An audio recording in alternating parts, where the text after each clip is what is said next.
Welcome to the Unortho-tower, a place for us to show off our varying building ideas and annoy the heck out of each other. For instance, this particular second level, I'm already a little bit stuck on how do you progress to level 3 of the Unortho-tower. Because you are required to put a pathway up, but it is not required to be an obvious or easy pathway. And I fear that my contribution to the original Unortho-tower ensures that I will never be able to get up any of the other towers. Because I was the first person to introduce parkour to the original Unortho-tower, and I could barely do my own parkour. Help, how do I get up to the next floor of this tower? So, the floor below me is a cold iron floor, which I find annoying, but I can simply cover this up and make my own decorative floor. And I may not have brought enough of those materials either, but at least the wood can become a crafting bench on short notice, and while I hate excessive crafting benches, I am not going back up the tower again. I'm sorry. No, I guess I just live here now. Now, I'm planning on having my floor of the Unortho-tower have 2 separate paths you could take. A maze, or something a little bit dangerous. Now, I think I understand how lava physics work.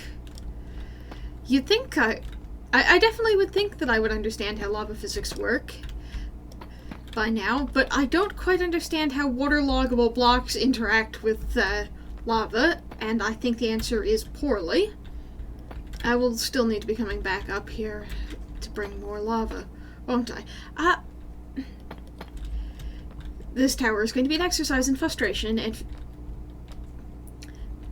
I should stop monologuing while building. This is how I get whatever the heck this tangle of stairs thinks it's doing. And ta-da! My invisible maze is done. You have the choice here of heading on to the maze and trying to see if you can figure out where the correct path is and what sorcery I have used to hide a maze, or taking the very direct route up through the lava if you are brave and bold or have fire resistance potions. You do you. And now I'm just going to cut out this little sneaky trick.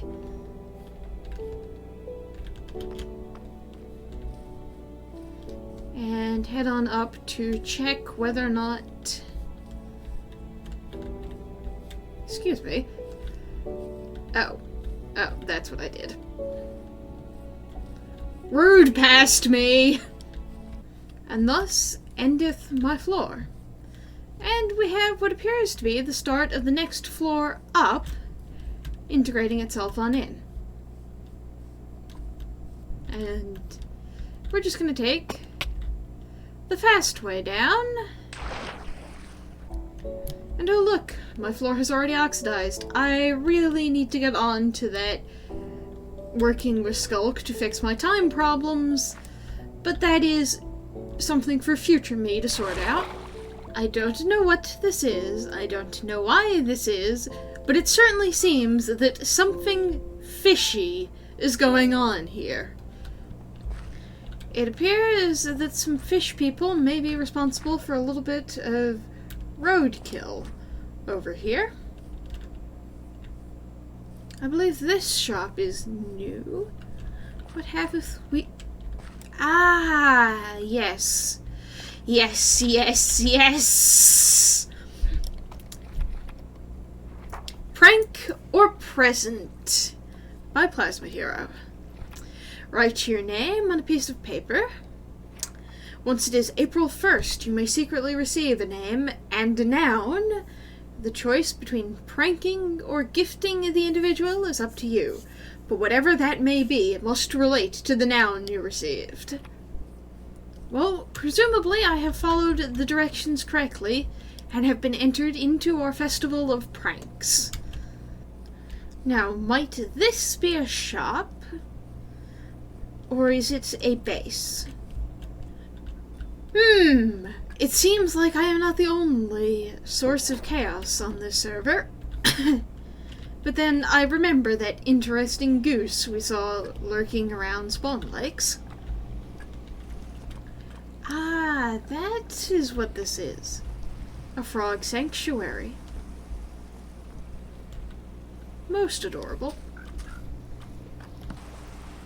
And it seems I have found a tunnel into some very interesting space. Let's start over here with the sign and the lectern. Tomb of the Coffee Bean Alliance.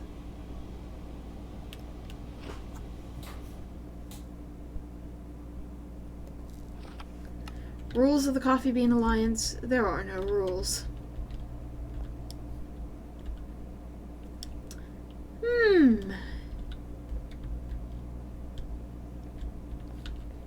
Over here, though, we see some more signs, and that might lead me somewhere interesting.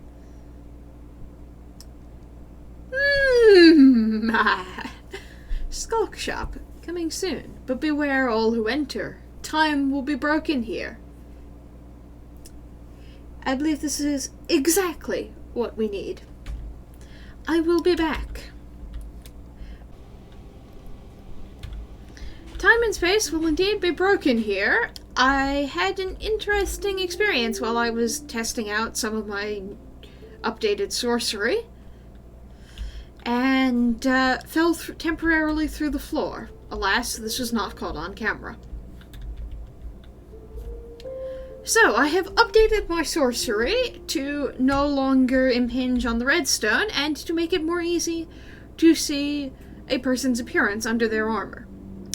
This has the unfortunate side effect of making my golden crown look less like a crown, but I will endure. But we both know it's a crown, and the piglins certainly understand who is in charge.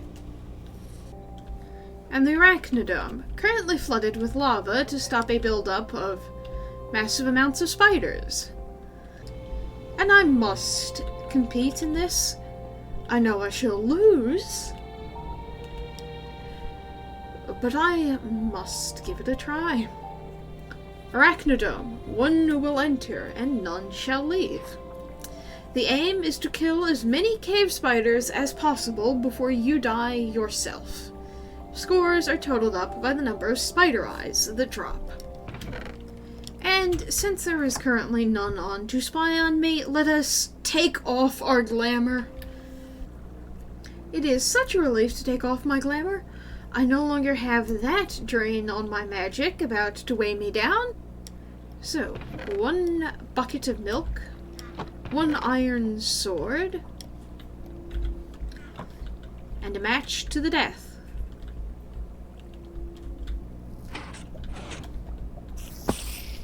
That is a lot more spider than I was expecting.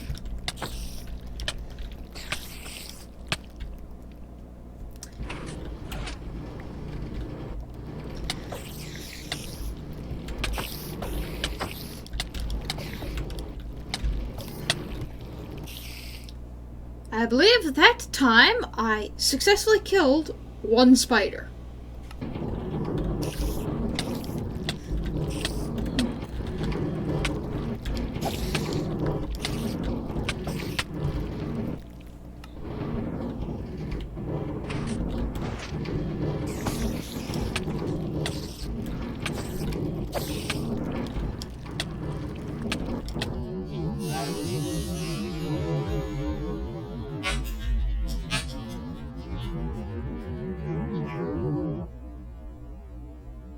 Well, that is 2 one-spider attempts.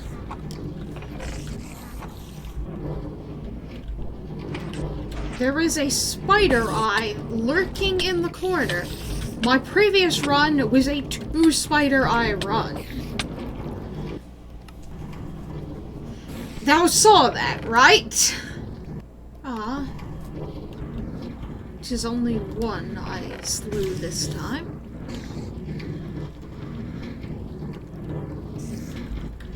Excuse me, I slew a spider. Well, it was an adequate first attempt. I will tie with Draken and have a 1 spider eye score. It appears we might have a hero on this server. And what will you do about us menaces, O hero? Are you prepared? I don't think you are. Though, speaking of people being prepared, I think it is time for me to stop procrastinating a certain piece of building and just build my brewery. Because I cannot afford to wait for my nether base, which I am actively procrastinating to be done, to have my collection of potions. So I shall simply put in a potion shop somewhere around here and use that as my own potion brewing stand. And this is the base belonging to one Plasma Hero, our hero who will stop the villains of this server. Very well, Plasma.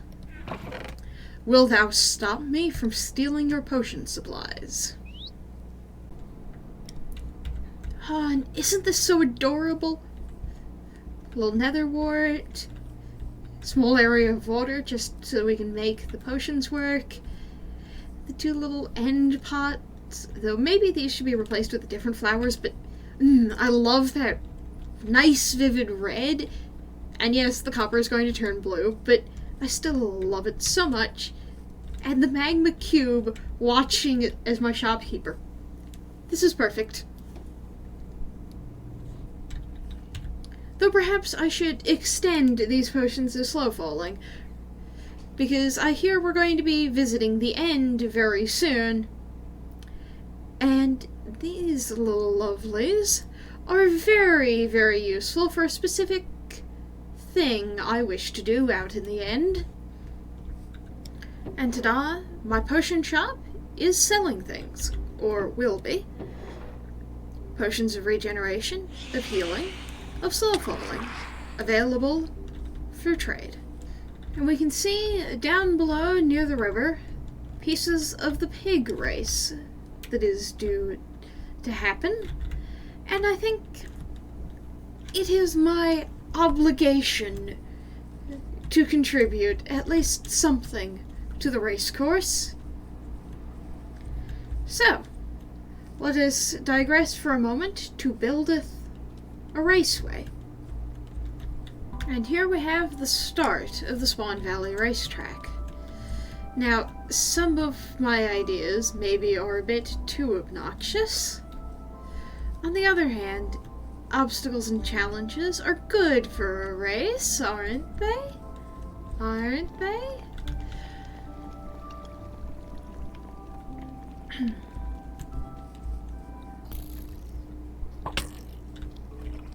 This section of valley, right here. I have an idea. But right now, the night is dark and full of terrors, and I would like to be somewhere where there are less of the terrors. Well, that's clearly the appropriate follow-up to a creeper hole.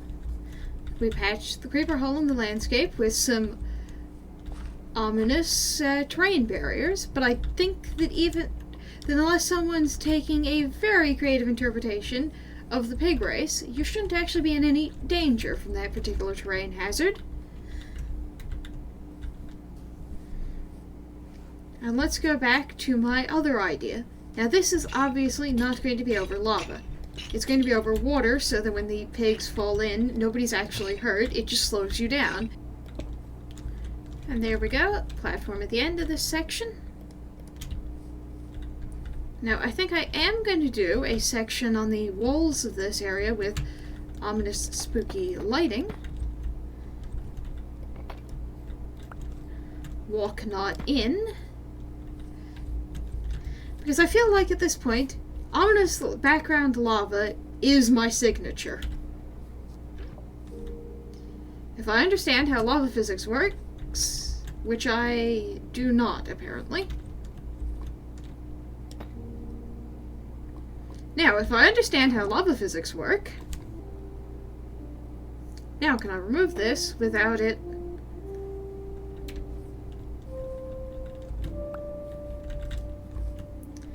You know, I believe I can. So we just have a weird, ominous lava background element. As is right and proper for a section of track I have built.